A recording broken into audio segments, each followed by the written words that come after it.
What's up everyone? Marikita here and welcome sa aming channel.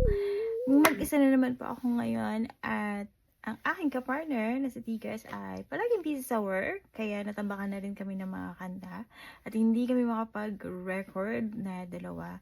Siyempre kung magre-record ako mag-isa, kaya naman kaso lang mas iba kapag nandyan siya kasi kinaguide niya ako, sinasabi niya sa akin kung kailangan ulitin. Kaya yun, nag-isip ako na ang gagawin. So, para umandar yung channel namin kasi nakatenga. Since si Flip Top channel ay nabes niya na hina-highlight yung comment ko, which is I'm so thankful and grateful. Flip Top Battle Magingay! Thank you po sa pag-highlight ng mahaba kong comment. Maraming salamat po. Kaya eto na po, dahil mahirap mag-type ng comment, re-record ko na po. So, eto pong video na ito ay papanoorin ko yung pinaka-latest na laban ng Flip Top Battle. At dito na sa video na to, dito ko magko-comment, dito ko i-share yung thoughts ko dun sa laban, kung ano yung natutunan ko sa laban, at kung sang-ayon ba ako o hindi sang-ayon sa nanalo. Yan, kaya let's get it on. And welcome sa segment na to na tatawagin ko na Battle Hatol with Marikita. What's up, Flip Top community? Welcome back po sa Battle Hatol with Marikita. At syempre, ngayong gabi, ako ay isa na namang judger at hahatulan ko ang Husky kontra Acer. Yan. Syempre, ano ba yung mga hinahanap ko? So, syempre, hinahanap ko yung una, lyrical content. Dito papasok yung punchlines, wordplay, personal attacks, at rebat. Sa ikalawa naman, delivery. Dito naman papasok yung flow, kung smooth, yung rhythm. Siyempre, yung voice control, mahalaga yon, diba? Yung volume, yung tone, at modulation. Yan. Then, ikatlo, performance. Siyempre, yung stage presence, yung energy level, facial expressions and gestures. Yung ikaapat naman ay tinitignan ko din yung creativity and originality. Siyempre, kung may fresh ka bang nilalagay sa table or ano pa yung mga innovative na ideas. Yes! Siyempre, mahalaga din yung crowd reaction, yung engagement mo sa crowd, at yung interaction, di ba? At ika-anim, syempre, freestyle ability. Ito yung improvisation, yung adaptability, di ba? Minsan yung mga on the spot na na mga banat. And then, 7 is syempre yung kabuuan or yung overall impact. Dito makikita yung effectiveness at consistency mo sa laban. O, ayan, sinabi ko na yung sekreto ko. Yan yung mga i-judge ko sa laban na to. Kaya kung game ka na, wala na tayong patumpik-tumpik pa. Hali ka na at panoorin na natin ang Husky versus Acer. Tama ba? Sorry na sa pronunciation. Okay, let's do this. What's up mga katropa, my friends, my man, kamusta kayong lahat? Welcome back sa isa na namang Battle Hatol with Marikita, ang inyong CEO, Battle Hatolera ng taon. Yes, may ganon. At ngayon ay manonood tayo at samahan nyo akong hatulan ang dundururun laban ng Mimac versus Deadline. Tama ba yung pag-pronounce ko? Mimac? Okay. At syempre, ano nga ba ang mga hinahanap ko kapag nanonood ako ng mga ganitong klaseng laban, lalo na sa Flip Top? Syempre, mahalaga yung lyrical content. Dito papasok yung punchlines, wordplay, personal attacks, at rebats. So, yun yung mga basic na mahalaga sa ganitong laban, no? Syempre, tinitignan ko rin yung delivery, yung smooth ng flow, di ba? Ang iba't ibang klase ng voice control, yung tone, yung modulation. Syempre, hindi maganda pakinggan yung sigaw lang ng sigaw. Kailangan, iba't iba yung level ng pag-deliver mo ng mga salita. At, syempre, tinitignan ko rin, importante para sa akin yung audience impact. Yan. At, syempre, dapat yung clarity, yung pagkaka-connect mo dun sa mga piyesa mo, di ba? Kung may connection ba dun sa first lines mo, second mo, and blah blah, and so on. And then yung performance mo, syempre, kailangan dapat energy level. At syempre, yung facial expression, yung gestures, kailangan pinapakita mo sa audience yung gaano ka ka-angst sa stage. Yan. Ano pa ba? Yung creativity and originality. Kapag may naririnig ako na parang narinig ko na sa iba, para sa akin yun, minus points yun. Dapat original at hindi na-recycle. Though maganda yung pagre-recycle ng mga basura, pero hindi yun maganda sa laban, 'di ba? Kailangan sarili mo at fresh yung bibigay mo sa mga audience, lalong-lalo na ang mahal ng ticket ng event, 'di ba? So, dapat ginagalingan natin at sineseryoso natin yung mga ganitong laban. Yung crowd reaction, yung engagement, yung interaction, yun. Mahalaga pa rin yun somehow. At syempre, yung ability mo na mag-freestyle, yung improvisation, yung adaptability mo sa madlang people, di ba? Syempre, may mga banat minsan na pag nawala ka, di ba, kailangan mong mag-improvise, kailangan mong mag-freestyle.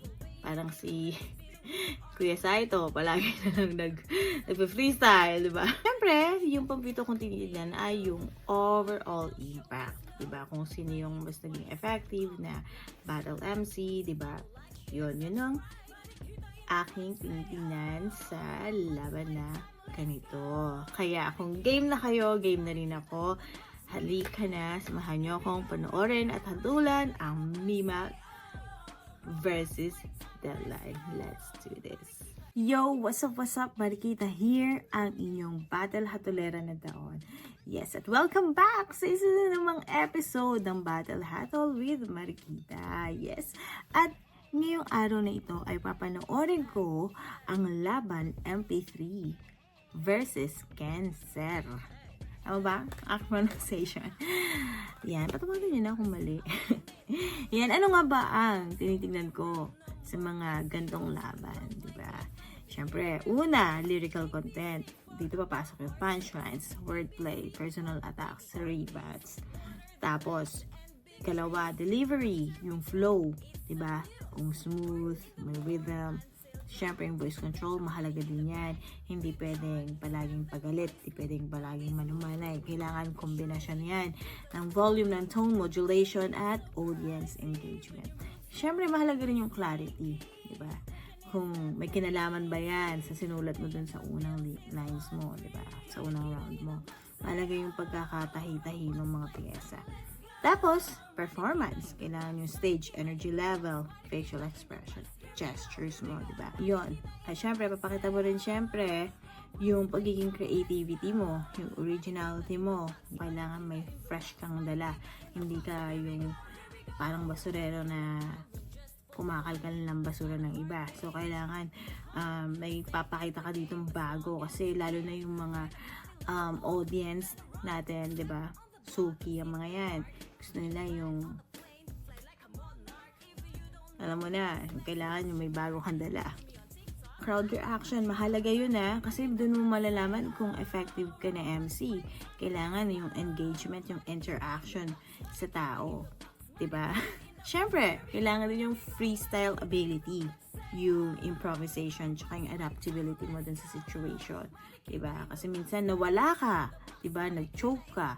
So, kailangan mabilis yung utak mo, yung mag-a-adapt mo sa situation. On the spot, kailangan mo makaisip ka agad ng ibabato mo, diba? So, yun. At, syempre, mahalaga sa kabuuan, overall impact, yung effectiveness mo, at consistency. Kailangan maintain mo yung level ng performance mo. Ganon. So, diba, ang dami kong hinahanap, diba? Kasi lang naman yung gusto ko sa lalaki. Kaya, ganyan lang ako mag-judge. Diba? So, yan. Kung ready na kayo, ready na rin ako. Kaya, let's get it on. Gubat 13, mag-ingay sa paparating na laban. Woo! What's up guys? Hello everyone at welcome back sa Battle Hatol with Marikita, ang inyong CEO, Battle Hatolera ng taon. At ngayong gabi, itong battle na papanoorin natin ay requested sa akin ng isang kaibigan sa YouTube, Junepack STV. Ito na yung request mo. Gagawin ko na ng reaction video, Hatol video, GL versus JD, Isa Buhay 2024. 4 weeks ago siya. Sa kasalukuyang nire-record ko tong video na to. Kaya, walang patumpik-tumpik i-review natin yung mga hinahanap ko sa laban. Siyempre, una, lyrical content. Dito papasok ang punchlines, wordplay, personal attacks, rebats. Ikalawa, delivery. Dito naman, tinitingnan ko dito yung flow, yung rhythm, yung voice control. Siyempre, mahalaga yun, di ba? Yung volume, tone, modulation, at yung audience engagement. Siyempre, yung clarity din. At ikatlo, performance. Dito yung papasok yung stage presence, energy level, facial expressions. And then, 4, creativity and originality. Gusto ko ng fresh, please. And then, syempre, crowd reaction and freestyle. Syempre, kailangan kapag na-stuck ka na dun sa moment, diba? Pag na-distract ka na sa kalaban, kailangan mong makaisip or kailangan mong mag-reserve ng plan B. Syempre, mahalaga yung overall impact. Kasi dito papasok yung effectiveness and consistency mo. Okay? So, ayun lang. Marami pero yun yung mga basic skills na kailangang aralin ng isang MC para maging mahusay siya. Alam, may kasabihan na practice makes perfect. Pero hindi naman talaga nagiging perfect, kundi nagiging mahusay ka sa larangan mo. So, practice lang ng practice, sulat lang ng sulat. And then, let's go. Panoorin na natin ang GL versus Jade. Let's do this. What's up, my homie? Welcome back sa isa na namang episode ng Battle Huddle. Dito lang yan sa Marikita X Tikas. Yan. Welcome sa lahat ng mga first time makihatol sa akin. Ako pa rin ang inyong CEO Battle Hatolera ng taon, Marikita in the house. Yeah. At may nag-request sa atin si Kuya Roberto Alegre ng laban ni Poison 13 versus EJ Power at Sinyo versus Apex. Kuya Roberto, lagay po yung link nung laban kasi po medyo matagal na po yun, no? Kaya po, sa ngayon po, ay panoorin muna natin at hatulan muna natin yung bago, okay po yung latest, si Merds at Nathan. Yung po muna yung hatulan natin. Kaya Kuya Roberto, balik ka sa channel at paki-comment po yung link no Battle Liga na gusto nyo pong hatulan po natin. Okay pa? Goods po tayo. Ayun! Siyempre, reviewin natin yung mga requirements talaga.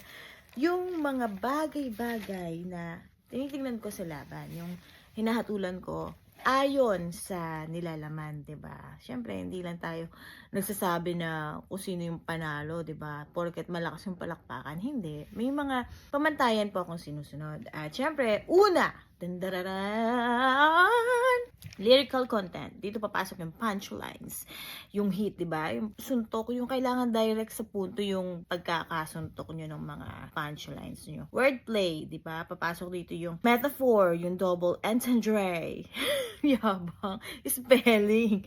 Yung puns. So, yun. And then, yung personal attacks, ang sa akin lang medyo sensitive pagka nagdadamay ng anak. So, parang medyo minus point yun sa akin. Yun lang naman. And then, rebats. Yung rebat nyo na on time, alam nyo yun, yung halimbawa, katapos ng round ng kalaban nyo, diba? Tapos nag-rebat kayo, mas nabibilib ako sa mga nagre-rebat. Yan. And then, delivery. Dito ko tinitingnan yung flow, yung smoothness, and yung rhythm.